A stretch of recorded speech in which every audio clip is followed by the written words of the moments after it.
ang lahat para sa ating panalangin. Cybrid, pangunahan mo ang ating panalangin. Amen.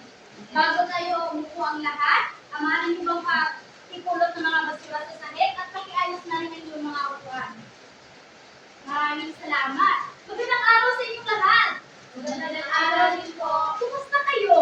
Mabuti. Meron bang libas sa klase natin ngayon? Opo.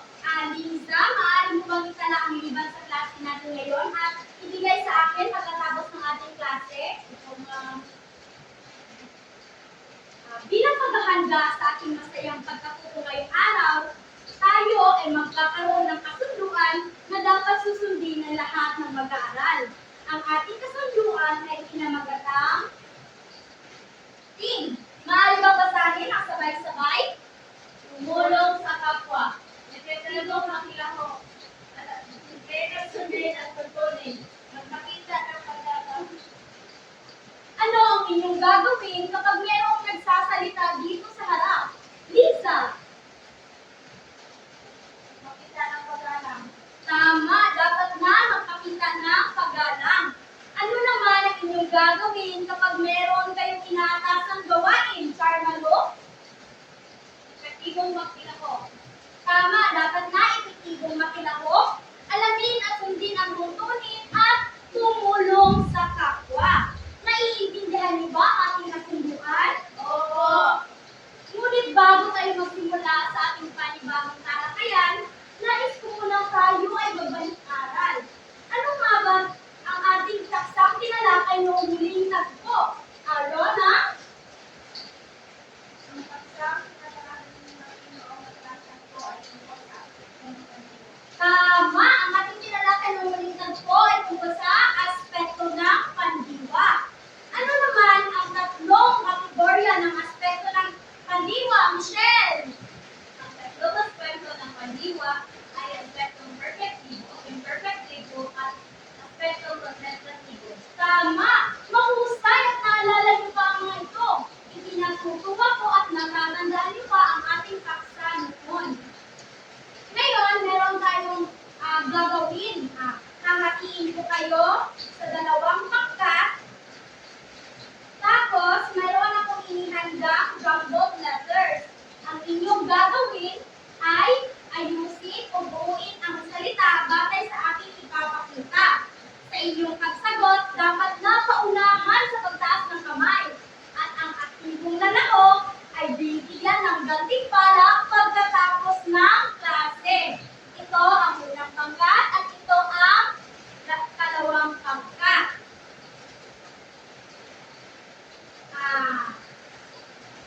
Sa ating unang, ano ito?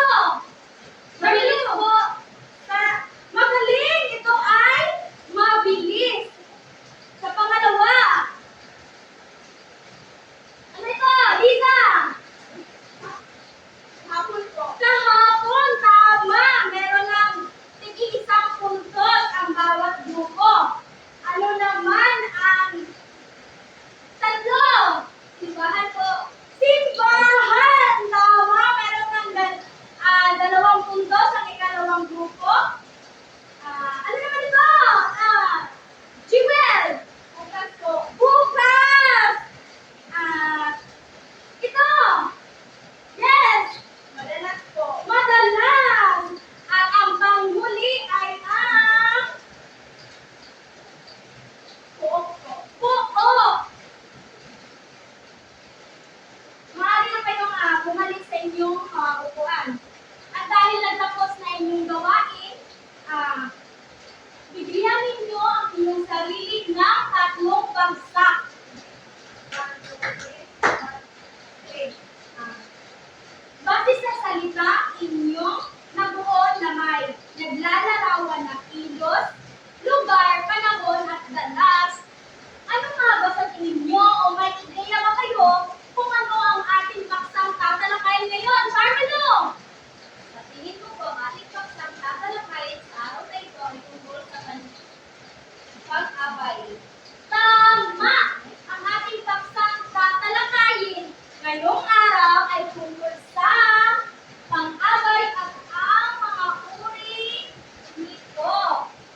makita na naglalarawan sa pagdiwa, pang-uri at kapwa pang-abay.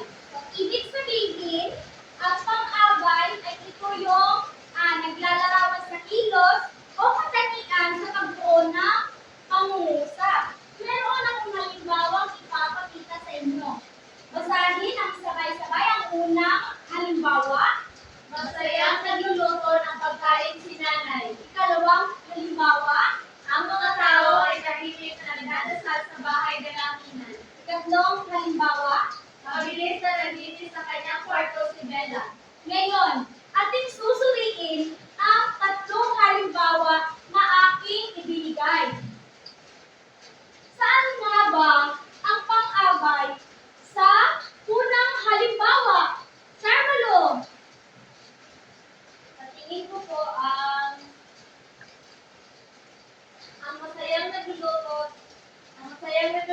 masaya ay naglalarawan sa kandiwang nagluluto. Tama!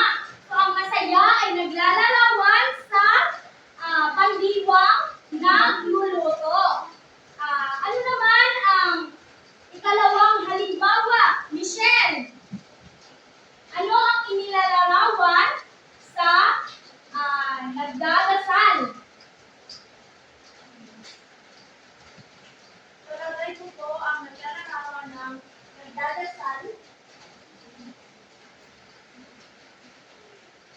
ay tahimik, ay naglalarawan sa pagdiwang nagdadasal. Tama! Sa pangatlong halimbawa, Cyrene.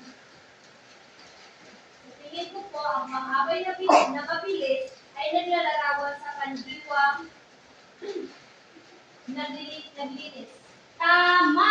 Ang ating sinuri ay parehong tama. Ngayon, ating lalakayin kung ano nga ba ang mga uri ng pang-abay. Basahin ang unang pang-abay ng sabay-sabay. Pang-abay na pamaraan.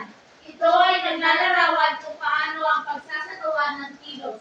Halimbawa, si Lauren ay mabilis na maglinis kanina ng umaga. So, ang pang-abay na pamaraan ay ito yung kung paano ginagawa ang kilos. Sa halimbawa, si Lauren ay mabilis na naglinis kanina ng umaga. Paano nga ba naglinis si Lauren? Sa pamamagitan ng mabilis po. Mabilis! Tama! Sa pamamagitan ng mabilis. Sino ba makapagbibigay ng ibang halimbawa ng pang-abay na pamaraan? Charmalo!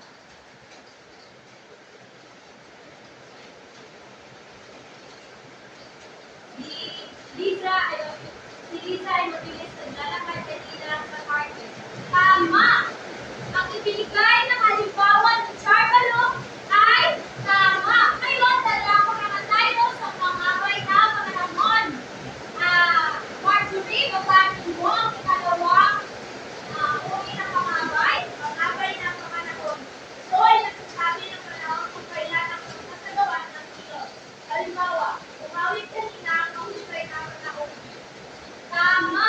Kailan nga ba umawit ang mahusay na panahon? Charmalo! Kanina po. Kanina! Sino ba ang meron bang halimbawa tungkol sa pang-abay na panahon? Ano yan? Pumunta kami sa party kahapon. Pumunta kami sa party kahapon. Saan nga ba ang panahon na salita ay na iyong ginawa? Halimbawa, kahapon, tama.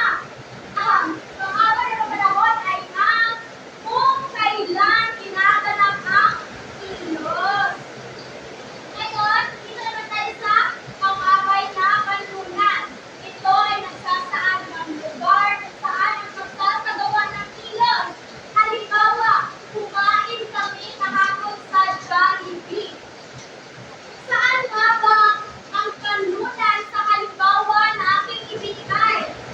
Emily, saan ang halimbawa? Saan ang pang-abay na panlunan sa halimbawa na aking ibinigay? Jollibee po. Sa Jollibee, tama. Charmalo, maaari mo bang makapagbigay ka pa ng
dahil dyan, bigyan ninyo ang iyong sarili ng walang kitnaklap.